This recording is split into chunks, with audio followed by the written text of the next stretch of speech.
only that. How are you going to talk about what's better for men if you're, I mean, no offense, you're on antidepressants. This is a true point. I know y'all ain't gonna like this point, but it's true. If you're taking supplements that are trying to help you deal and cope with your depression, how can you tell men what they should and should not do to not be depressed? You don't have the answer. You ain't got the answer, Sway. You don't have the answer because you're taking pills for it. Are you recommending that every man that struggles? Because every man will struggle with some type of sadness or overwhelming depression throughout their life. Let's just acknowledge that. So should we all be on pills like you? Is it the masculine thing to do to take pills? Should it be?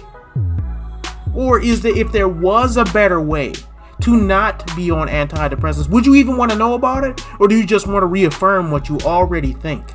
How are you going to talk about what's better for your mental health if you are literally popping a pill every day saying I'm not happy? What the fuck do you know? You know what an ad hom attack is? Uh-oh, he's speaking ad hominem. You know that's not an ad hominem, bro. That's not an ad hominem. Yes, it is. You're not even addressing my argument. You're saying you take pills? What? You take antidepressants. It's relevant because you're taking a pill that in your life you're saying you have to acknowledge you're depressed to take antidepressants. And Sneako's saying this is how men should deal with depression and deal with learning how to control your emotions.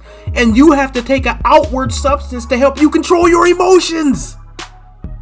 You don't see the relevance? This is what they want.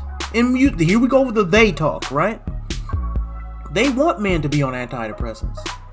They want men to be beholden to a system, beholden to drugs, to be addicted to what they prescribe to you so that they can control you and control society. And if you don't know what they want to do, it's reality of this. You cannot get into a strong man's house before binding the strong man.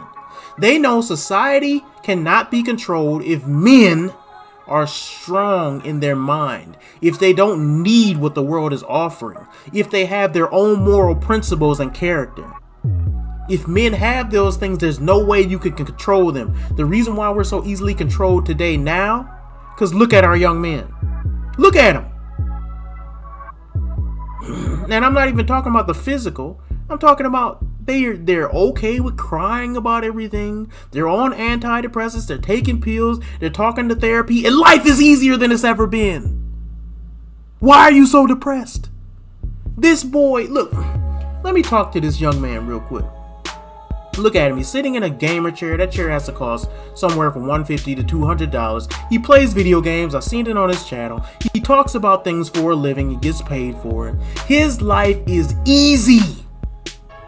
Compared to the men of history, his life is easy. Compared to my life, I can tell. His life is easy.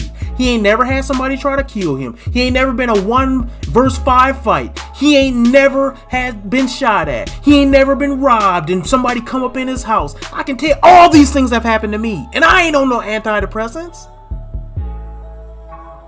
All these things have happened to me. And I'm still here. And guess what? My life is good.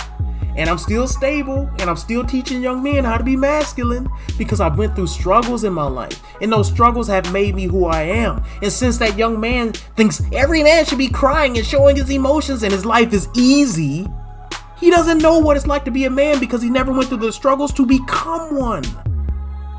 He never had to.